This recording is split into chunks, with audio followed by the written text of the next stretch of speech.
part 6 of Revelations. I showed you how Jesus said, now is the time of the dead, the judge of the world, and the prince of this world shall be cast out. Michael the angel comes down, locks Satan into the bottomless pit. Saints rule for 1,000 years, many of them. Satan is then released from the bottomless pit. Blessed and holy is he on the first resurrection, on such the second death.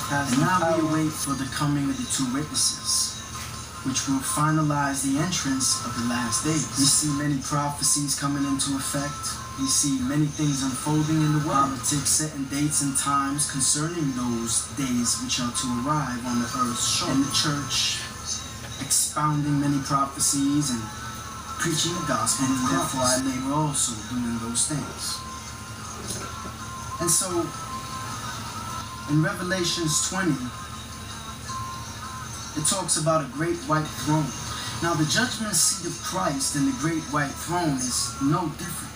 They are exactly the same. Now, we know that God had never shown his face. If anybody had seen the face of God sitting upon the throne, they would die.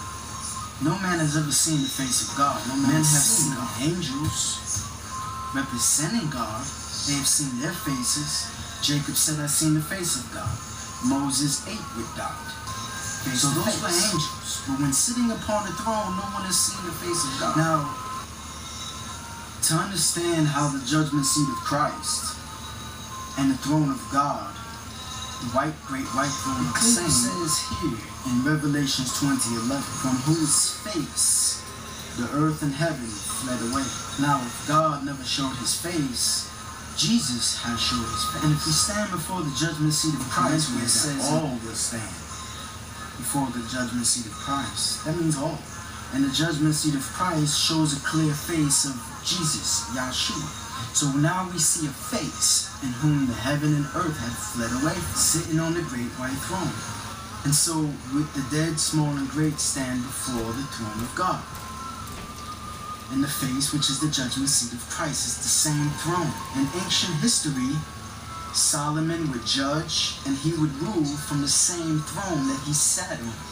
He never changed seats. It was the same throne room, as well as the judgment when it came before the king.